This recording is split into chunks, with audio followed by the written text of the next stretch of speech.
Hello and welcome to wake up. बच्चों, आज के इस वीडियो में हम डिस्कस करेंगे क्लास 10 साइंस का प्री बोर्ड का क्वेश्चन पेपर जो आपके एग्जाम्स में पूछा गया था पिछले साल।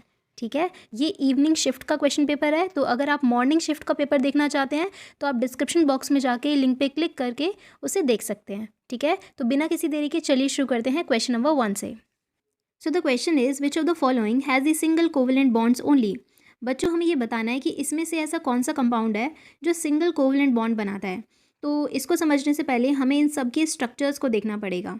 ठीक है, तो अगर मैं बात करती हूँ CO2 की, तो C जो है ना, यानी कि जो कार्बन है, वो ऑक्सीजन के साथ कुछ इस तरीके से स्ट्रक्चर बनाता है। ठीक है, यहाँ पे can you see double covalent bond दिख रहा है, राइट। सो CO2 तो आंसर नहीं हो सकता। अगर मैं C2H4 की बात करूँ तो वो कुछ इस तरीके से स्ट्रक्चर बनाता है। ठीक है, यहाँ पे हमें डबल बॉन्ड दिखेगा, तो ये भी स्ट्रक्चर सिंगल कोवेलेंट बॉन्ड नहीं बना रहा। अगर मैं HCHO की बात करूँ, HCHO, तो वो कुछ इस तरीके से दिखेगा। यहाँ पे भी डबल बॉन्ड दिख रहा है, तो इट मीन्स ये भी नहीं हो सकता।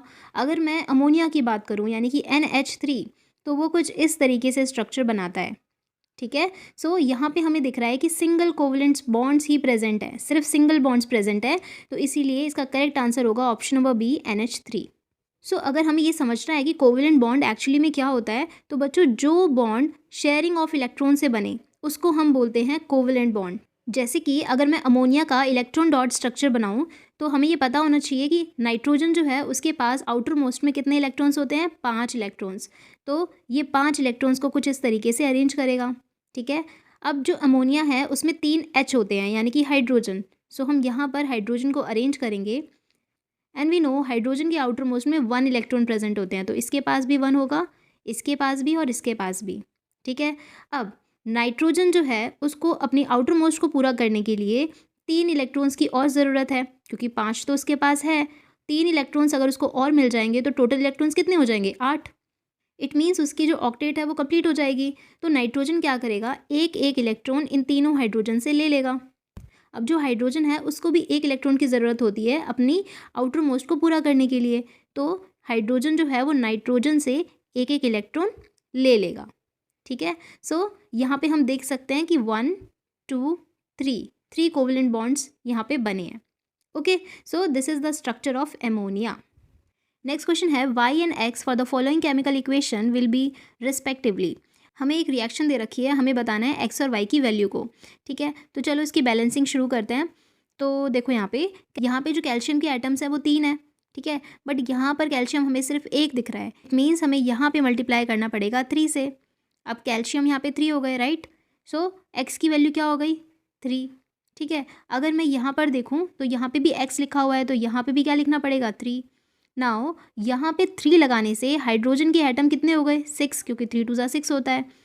बट अगर यहाँ पे देखोगे तो हाइड्रोजन के एटम जो है वो तो सिर्फ 3 हैं, तो हमें बैलेंस करने के लिए यहाँ क्या लगाना पड़ेगा, 2, तभी तो हाइड्रोजन के एटम 6 हो जाएंगे, राइट। सो X की वैल्यू 3 हो गई और Y की value 2। Next question is what happen when a solution of an acid is mixed with the solution of base in a test tube. तो इस क्वेश्चन में हमसे पूछा है कि अगर हम एसिड और बेस को मिक्स करते हैं तो क्या होता है। तो अगर मैं एसिड और बेस को मिक्स करती हूँ तो बनता है बच्चों सॉल्ट। क्या बनेगा, सॉल्ट बनेगा, साथ ही साथ वाटर रिलीज होगा and some amount of heat is also released. ठीक है, इस टाइप के रिएक्शन को हम बोलते हैं न्यूट्रलाइजेशन रिएक्शन। ऑल राइट, सो देखो सॉल्यूशन जो है उसका टेम्परेचर इंक्रीज हो जाएगा और साथ ही साथ सॉल्ट का फॉर्मेशन होगा, तो इसका करेक्ट आंसर होगा option number D. Next question is the pH value of which of the following compounds mixture is nearest to the pH value of distil water. तो डिस्टिल वाटर जो है उसका pH 7 के around होता है। ठीक है, तो हमें पता है कि HCl जो है वो एसिड है, लेमन जूस वो भी एसिडिक है, NaOH बेस है, तो इन सब का pH तो डिफरेंट होगा, यानी कि एसिड्स का होता है 7 से कम, राइट, और NaOH यानी कि बेस का होता है 7 से ज़्यादा, right. So blood is the correct answer. Blood जो है ना उसका pH डिस्टिल वाटर के इक्वल होता है, नियरेस्ट होता है। ठीक, नेक्स्ट क्वेश्चन है Garvita after making suitable arrangement in her science laboratory passed steam over a piece of hot iron. तो जो गर्विता है उसने क्या किया, एक सेटअप बनाया अपनी लैब में और उसने आयरन को लिया और इसमें से स्टीम को पास किया, यानी कि वाटर लिया है। वाटर किस फॉर्म में लिया है उसने, स्टीम की फॉर्म में लिया है। ठीक है। सो अगर वो रिएक्शन करती है इसका तो क्या फॉर्म होगा, तो बनेगा बच्चों Fe3O4 plus hydrogen gas is released. So इसका करेक्ट आंसर होगा option number B. Next question है which of the following option is associated with the process of galvanization. तो गैल्वेनाइजेशन क्या है, it is the coating of thin layer of zinc. बच्चों आपने देखा होगा कि रस्टिंग से प्रिवेंट करने के लिए गेट पे, विंडोज़ पे पेंट कराया जाता है, राइट, ताकि रस्टिंग ना हो। तो गैल्वेनाइजेशन भी एक ऐसा प्रोसेस है जिससे रस्टिंग को प्रिवेंट किया जाता है। तो गैल्वेनाइजेशन में होता क्या है, इसमें हम जिंक की कोटिंग करते हैं, ठीक है। तो इसका करेक्ट आंसर होगा option number A. Next question है electron dot structure of the molecule of carbon dioxide is. So हमें इलेक्ट्रॉन डॉट स्ट्रक्चर बनाना है, तो let's do it. So carbon जो होता है ना, उसके आउटर मोस्ट में 4 इलेक्ट्रॉन्स होते हैं, राइट। सो हम 4 इलेक्ट्रॉन्स बना लेते हैं, ठीक है।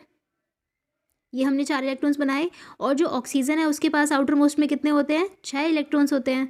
सो हम यहाँ पे बनाएंगे 6 इलेक्ट्रॉन्स। ऑक्सीजन को अपनी ऑक्टेट कंप्लीट करने के लिए कार्बन से 2 इलेक्ट्रॉन्स लेने पड़ेंगे। सिमिलरली इस वाले ऑक्सीजन को भी अपनी ऑक्टेट कंप्लीट करने के लिए कार्बन से 2 इलेक्ट्रॉन्स लेने पड़ेंगे, ठीक है। और जो कार्बन है उसको अपनी ऑक्टेट कंप्लीट करने के लिए 4 इलेक्ट्रॉन्स की ज़रूरत है। तो ये क्या करेगा, 2 इलेक्ट्रॉन्स इस वाले ऑक्सीजन से लेगा और दो इलेक्ट्रॉन्स इस वाले ऑक्सीजन से लेगा, राइट। तो इसका जो करेक्ट स्ट्रक्चर होगा ना बच्चों, ऑप्शन नंबर डी होगा, क्योंकि यहाँ पर देखो कार्बन के पास 4 इलेक्ट्रॉन्स है और ऑक्सीजन के पास 6 इलेक्ट्रॉन्स हैं, राइट। नेक्स्ट क्वेश्चन है following are the few statements about insulin, choose the wrong statement from these. हमें इंसुलिन के बारे में कुछ स्टेटमेंट्स गिवन है, हमें बताना है कि इनमें से कौन सी स्टेटमेंट है जो रॉन्ग है। So it control the blood sugar level, तो ये बात तो सही है, right. It is a hormone, insulin एक हार्मोन है, ये भी सही है। It is secreted by liver, तो ये स्टेटमेंट गलत है। क्यों, क्योंकि लिवर से नहीं बच्चों, पेनक्रियाज से इंसुलिन रिलीज होता है, ठीक है। सो ये रॉन्ग हो गई। नेक्स्ट है it mixes with the bile juice, तो ऐसा नहीं होता, बाइल जूस जो है वो लिवर सिक्रीट करता है, तो यहाँ पे इसकी कोई मिक्सिंग नहीं होती। So option D is correct, because second और फोर्थ जो है वो रॉन्ग स्टेटमेंट्स हैं। नेक्स्ट है amount of atmospheric nitrogen is 78%, but the plant are unable to utilise this nitrogen directly. हमारे एटमॉस्फेयर में 78% नाइट्रोजन है, पर प्लांट्स जो होते हैं उस नाइट्रोजन को डायरेक्टली नहीं ले पाते। So the source of nitrogen for terrestrial plant, जो ज़मीन पे पौधे रहते हैं उनके लिए नाइट्रोजन का क्या सोर्स है, तो बच्चों इनऑर्गेनिक नाइट्रेट, ऑर्गेनिक मैटर और इनऑर्गेनिक नाइट्राइट्स, ये सभी सोर्स हैं नाइट्रोजन के। सो इसका आंसर होगा ऑल ऑफ दीज, ठीक है। Next question is often animals require a pumping organ to transport blood to different body parts, choose the correct pair from the following based on the information. तो as we know heart जो है वो बहुत important role play करता है, it is a pumping organ. तो हमें बताना है कि डिफरेंट डिफरेंट ऑर्गेनिजम्स में कितने चैम्बर ऑफ हार्ट प्रेजेंट होते हैं, ठीक है। सो यहाँ पे लिखा हुआ है, फर्स्ट स्टेटमेंट है काउ 3 चैम्बर इन हार्ट, मतलब कि जो काउ है उसके पास 3 चैम्बर्स होते हैं। तो ऐसा नहीं है, बिकॉज काउ जो है वो मैमल है और मैमल्स के अंदर 4 चैम्बर हार्ट होते हैं। So first statement is wrong. Second statement है फिश 2 चैम्बर्स इन हार्ट, तो ये स्टेटमेंट सही है, फिश के पास 2 ही चैम्बर होते हैं। Third is frog 3 chamber in heart, तो फ्रॉग जो है वो एम्फीबियन है तो उसके पास 3 चैम्बर ऑफ हर्ट होगा, तो ये स्टेटमेंट भी सही है। और ह्यूमंस के पास 4 चैम्बर इन हर्ट होता है, तो ये भी स्टेटमेंट बिल्कुल सही है। ह्यूमंस जो है वो मैमल्स हैं, तो मैमल्स के पास 4 चैम्बर्स हर्ट होते हैं। तो इसका जो करेक्ट आंसर होगा बच्चों वो होगा बी ऑप्शन, यानी कि 2, 3 and 4 are the correct statements. Next हमसे पूछा है which type of movement are shown by the plant. Plant जो है वो किस तरीके की मूवमेंट शो करता है, तो प्लांट जो है वो इंडिपेंडेंट ग्रोथ भी शो करता है और डिपेंडेंट ग्रोथ भी शो करता है। तो इसका करेक्ट आंसर होगा option number C, that is both A and B are shown by the plants. Next question है the refractive index of substance X is 1.5। एक सब्सटेंस है जिसकी रिफ्रैक्टिव इंडेक्स है 1.5। Speed of light in X will be, हमें बताना है speed of light x में, यानी कि उस सब्सटेंस में कितनी होगी। तो बच्चों रिफ्रैक्टिव इंडेक्स का फॉर्मूला होता है speed of light in air upon speed of light in a medium, ठीक है। रिफ्रैक्टिव इंडेक्स आपको दे रखा है 1.5, speed of light in air होती है 3 × 10⁸ और मीडियम में हमें निकालनी है, राइट। सो इसको हम यहाँ लेके जाएंगे, so this will become Vm is equals to 3 × 10⁸ divided by 1.5, right. इसको जब हम काटेंगे तो ये बन जाएगा 0.5, ठीक है। अगर मैं इसको यहाँ से पॉइंट हटाऊंगी तो ऊपर लगेगा 10, ठीक है। सो 5 1 जा और 5 2 जा, ठीक है। सो इसका करेक्ट आंसर होगा बच्चों 2 इंटू 10⁸ यानी कि option number D. Next question is Mankind can only sustain by sexual reproduction the number of pair of sex chromosome in zygote of human is. हमें बताना है कि कितने number of pair of sex chromosome zygote के अंदर present होते हैं। सो zygote के अंदर बच्चों प्रेजेंट होते हैं XX जो कि फीमेल से आता है, XY जो कि मेल का होता है, राइट। सो कितने पेयर हो गए, 1 पेयर, ठीक है। सो इसका करेक्ट आंसर होगा A. Next is resistance of only 4 ohm are available with you. हमारे पास सिर्फ 4 ओम का रेजिस्टेंस अवेलेबल है। How many such resistance will be required for obtaining the total resistance of 20 Om.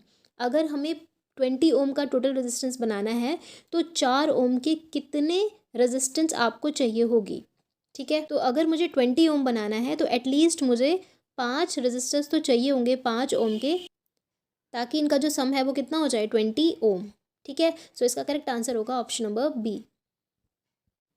Next is the device that helps to maintain the potential difference across the conductor is. तो potential difference को measure करने के लिए जो device होता है उसका नाम है वोल्ट मीटर। बच्चों अगर इस क्वेश्चन में हमसे पूछते हैं कि करंट को मेजर करने के लिए कौन सा डिवाइस होता है तो इसका करेक्ट आंसर होता एमीटर, ठीक है। Next is choose the correct representation of magnetic field between 2 bar magnets from the following options. So बच्चों मैग्नेटिक फील्ड की डायरेक्शन होती है नॉर्थ से साउथ, ठीक है। तो यहाँ पे हमें दिख रहा है नॉर्थ से मैग्नेटिक फील्ड लाइन किसकी तरफ जा रही है, साउथ की तरफ। कैन यू सी, सबकी एरोज जो है वो साउथ की तरफ है। सो इसका करेक्ट आंसर होगा option number B. So question is mushroom synthesise its food using water and carbon dioxide. जो मशरूम है वो अपना खाना पानी और कार्बन डाइऑक्साइड से बनाती है। तो ऐसा तो पॉसिबल ही नहीं है, क्यों? क्योंकि जो मशरूम है वो हेट्रोट्रॉफ्स होते हैं, they can not synthesise their food by themself, उनके पास क्लोरोफिल ही नहीं होती। तो असर्शन तो हो गया गलत। रीज़न हमें दे रखा है chlorophyll is not present in the cell of mushroom, तो ये स्टेटमेंट बिल्कुल सही है, क्लोरोफिल प्रेजेंट नहीं होती मशरूम के अंदर, ठीक है। Question number 18 is we are able to see through transparent medium. हम ट्रांसपेरेंट मीडियम के थ्रू देख सकते हैं, तो येस ट्रांसपेरेंट से हमें दिख जाता है। रीज़न हमें दिया है light rays are transmitted through this medium, क्योंकि लाइट रे जो है वो पास हो सकती है उस मीडियम के थ्रू। तो ये दोनों ही स्टेटमेंट सही है। So assertion is also true, reason is also true, and reason is the correct explanation of assertion.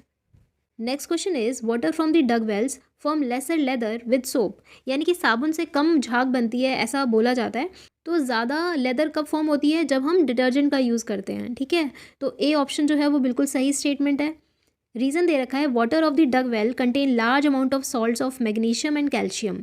Reason हमें दिया हुआ है कि जो डग वेल्स होती हैं उनके पास सॉल्ट्स होते हैं मैग्नीशियम के और कैल्शियम के, और इनको रिमूव करने के लिए हमें डिटर्जेंट की ज़रूरत होती है, राइट। तभी तो लेदर फॉर्म होगा। तो रीज़न भी बिल्कुल सही है। So assertion and reason both are true and reason is the correct explanation of A, ठीक है। तो इसका आंसर होगा ऑप्शन नंबर ए।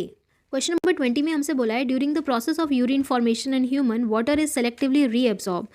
सो हमसे बोला गया है कि जब यूरिन फॉर्मेशन होता है तो पानी जो है वो सेलेक्टिवली रीएब्जॉर्ब होता है, ऐसा नहीं कि सारा पानी रीएब्जॉर्ब हो जाता है, ठीक है। रीज़न हमें दिया है water loss in large amount from the human body is not harmful.